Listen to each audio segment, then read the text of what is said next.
Hey, I'm Drew DeSimone. I play Johnny Cale in Derek is Funny, and you're watching Envert TV. There you go. Hey, what's up, everyone? I'm Flisadam Pointer, the founder and editor-in-chief of EnvertEntertainment.com, your #1 home for indie entertainment. And joining me on a special interview edition of Envert TV, I have Drew DeSimone, one of the stars of indie comedy Derek is Funny. Stay tuned. This is my stand-up, man, you know? Feel of a hot crowd, all eyes on you. And then we get that first laugh. That's how you know you got it. You know, it's kind of like deep sea fishing, you know, land the swordfish. You know what I'm saying? You know, you catch the swordfish, then you compare with your friends, drinking beer, seeing which one had the biggest one. You know what I'm saying? You know what I'm saying. What the fuck are you talking about, man? You ain't never been on a boat in your life. You don't get it, what are you even talking about? Derek is a comedian. I've had a weird urge lately. A weird urge to fuck minors. Whoa, it's not what you're thinking about. I'm not talking about guys with pickaxes and lights on their helmets. But Derek works as a writer. We're running out. Hey! Oh, fuck. Derek has good friends. Thank you for joining me, Drew. I really appreciate it. Yeah, thank you for having me. I'm excited. So this when I read your bio, right? So I'm just gonna start there. So I read your bio and I was like, wait, he's an actor? What does that mean? No, not in a bad sense. So like you played sports, dude. Like you were actually an athlete. So that's a big gap. It's still in the world of entertainment, but why this shift? I'm curious. So what you're really saying is because I was an athlete, how could I be a good actor, right?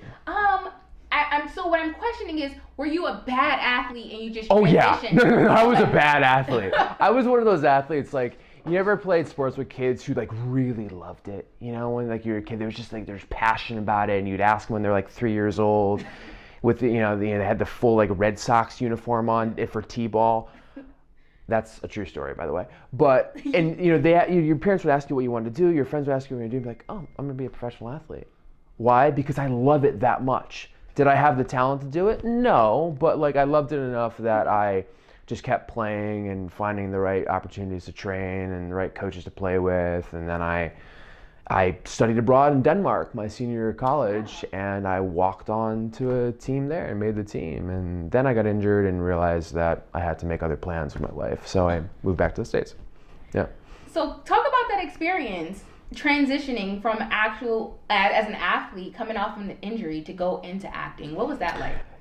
Honestly, because I was always, I never really, I think because I knew that I wasn't like super talented, and I played soccer, right? And when I played soccer, it wasn't as popular of a sport as it is today. Oh, yeah. So it's different today. And I look at I was also a goalkeeper. Hard task. Yeah, but I really enjoyed it. There's a lot of pressure and responsibility, and I like that. But I think I always knew that my time with the sport was limited, and I was going to have to do something else. And I knew I thought I knew what I wanted that to be. So, it wasn't as difficult transitioning as it might have been if I had been, Kellen Rowe. Who is one of the best young players we have coming up through U.S. men's national team system right now. He's a Seattle guy, and if an injury had stopped his career, that would be devastating. But to Drew DeSimone, it wasn't that big a deal to the soccer world. I was never going to help us win a World Cup. So But now you never know. I guess so. I don't think that's our problem. But the next coach of the national team will sort that out. Anyway. So have you found acting to be more competitive, or did you find that sports was actually more competitive? That's a good question. So when I moved, when I stopped playing soccer, I went to Seattle for the first time, and I went to grad school, and I thought I wanted to teach and do research science, and I went through grad school, and then I did that for a while. And then as I was graduating and finishing grad school, I had met the owner of the Seattle Sounders professional team out there and decided, you know what, I love soccer. I love soccer so much that I was not very good, and I just still figured out a way to play at a decent level. So I'm going to go into sports business, and I'm going to be, you know, a front office person for a professional soccer team. So I worked for years and years and years, and I finally got there. I went back to Seattle. I was assistant GM of the Seattle Sounders up until about a year ago, and I started acting on the side for fun. So again, it was this thing that I never really thought, oh, I've got to be an actor. You know, I'm born to do this, and it happened so serendipitously that it never really felt competitive to me. And I've only been in New York for full-time for 5 or 6 months now. So again, Wow. I haven't really felt the competitive nature. Graduate school, and in a weird way, the research laboratory environment at the at the institute that I was in, studying what I was studying, was probably the most competitive environment that I've ever actually been in, sports included. So academia is where you broke a sweat. Yeah, 100%. Yeah, differential equations is no joke, right? Just watch Good Will Hunting. It's intense. Yeah, I mean, I went to school for journalism, so I didn't have to worry about math or Good. science or anything like that. Smart as long girl. as I could speak well. That's how I got around Exactly. that. Yeah. So let's talk about the character you play.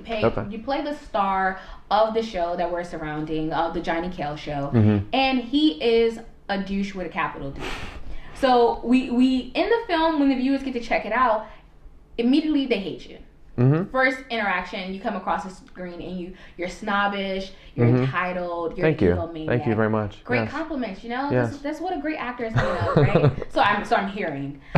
So when you read the script, what was your initial reaction? When I first read the audition sides, I was like, oh, this is really cool, because I've always been a big fan of, I remember Stephen Colbert when he was on Curb Your Enthusiasm, and he had 2 lines in the sidewalk, and he wasn't that funny. It was like not very memorable. And now I'm just such a huge fan of people like Colbert and Seth Meyers and Letterman, and the talent that, you know, Jimmy Fallon is an idol of mine, from the talent perspective and what they do. And I get a lot of my news and information, albeit it's satirical largely, from those people, because I typically consume that information that late at night. So I've always admired them. So when I read it, I was like, oh, I get to play that character. And I was excited, really excited, because I could do that, you know? And then as I read the script, I was like, no, Johnny doesn't, he's not talented or actually funny or know what he's talking. He shouldn't be in charge of writing any of these skits.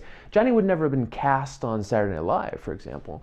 So it was a different type of challenge. But I embraced it because, and I tried to go as far with and I appreciate you being the one that used the douche term, because I was going to have to do it if you didn't. But I tried to go as far with the douchebagginess, whether I'm, laughing at myself or something that I think is funny and really isn't in the show. So it was really, really fun. It was a great, little character to play, and it truly is a character, because I'm not really like that in real life. At least I don't think I am. So you haven't been told yet? I've been told I'm a douchebag plenty of times, but I don't think that I'm actually a douchebag like Johnny Cale. Yeah. So how were you able to empathize? Because there are moments where we, as viewers, we want to find something good in Johnny. We're looking like, oh my God, he has to be nice somewhere. He has to give us some break for us to actually enjoy him being on our screen. So how did that happen for you? You've seen it? Okay, I tried yeah. really hard. I watched the film multiple times. Right. I was like, it has to be like one little ray of sunshine somewhere about him that's going to make me say, okay, I can forgive him a little bit. Yeah. So how are you able to empathize with him? So it's a great question, because I do believe that empathizing with characters is really, really important. And this was a difficult one in a lot of ways. But here's the thing. I think that at its core, albeit Johnny might be a very shallow, perhaps mentally unstable and unhealthy individual, but the reason he's behaving the way he's behaving is because, he wants to feel like he's successful, and he wants to feel like he's liked by other people, and he's just completely out of touch with reality when it comes to those two things. But he also has this ability to just say whatever he's thinking because he thinks that he is funny, and he thinks that he's clever, and he thinks that the world revolves around him and his show, right? And so that's an interesting, position to be put in. But I do admire people who can speak their minds without, really feeling like constantly thinking about the consequences, etc.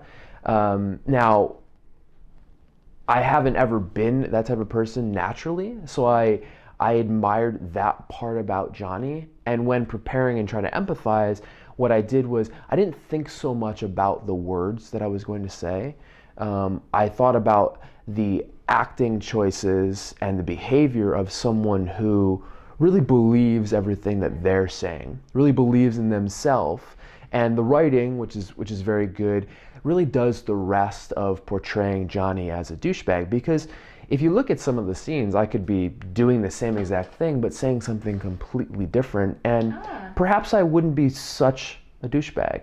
But when the words that Johnny uses comes out of his mouth and combined with everything else that's going on, he really is pretty full of himself. So that's how I approach the character, at least. So there's clearly a hierarchy in the Johnny Cale show. Mm-hmm. Johnny is at the top. He's the bill comedian. Underneath him is Curtis. He heads the writing staff. And then there's Derek, fresh new talent coming up.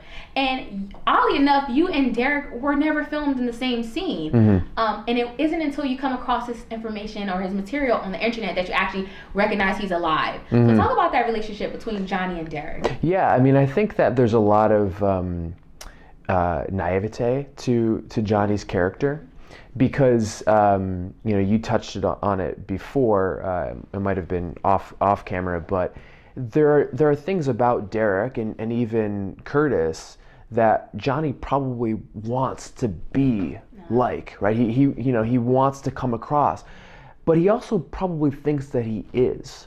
There's a great scene where it's pretty clear that Johnny thinks he's as clever as Derek, and he's just clearly not. So it's one of those things that, while I do think that subconsciously Johnny believes and wants to be seen as that really edgy, funny comedian like Derek, for example, he also is so out of touch that he doesn't realize that he not only isn't, but has no possibility of becoming that. It's not really, in the deck for Johnny. So it's interesting because from an acting perspective, I sort of had to forget about that a little bit, or else run the risk of overplaying that connection, because I don't think that they actually exist in Johnny's conscious mind, if that makes any sense. So have you ever come across a situation where you had to do or be or work with someone like a Johnny?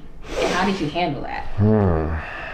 On the record? On the record. Yeah, plenty of times. Not a lot in my acting career, my short acting career, but in other walks of life, I think we deal with people who are very self-focused and are perhaps not as outwardly aware of the reality and the dynamics of the society that we live in, or the people that that we interact with on a daily basis, whether it be friends or colleagues or just people that you're sitting next to on a subway.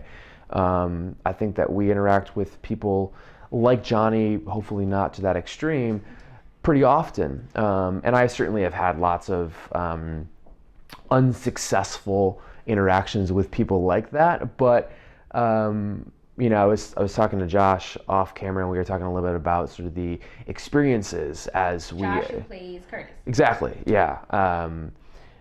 We were talking a little bit about the experiences as actors, but just as human beings, and the things that we accumulate. And I think that, not that I'm old and wise, but I think that one thing my life before acting has taught me is you need to sort of understand what those interactions are really like, and be able to catalog them very quickly and not take them personally, and just be able to sort of move on and laugh at circumstances and be able to laugh at yourself sometimes as well, because when you deal with people like Johnny, they can enrage you, right? And I've definitely been there.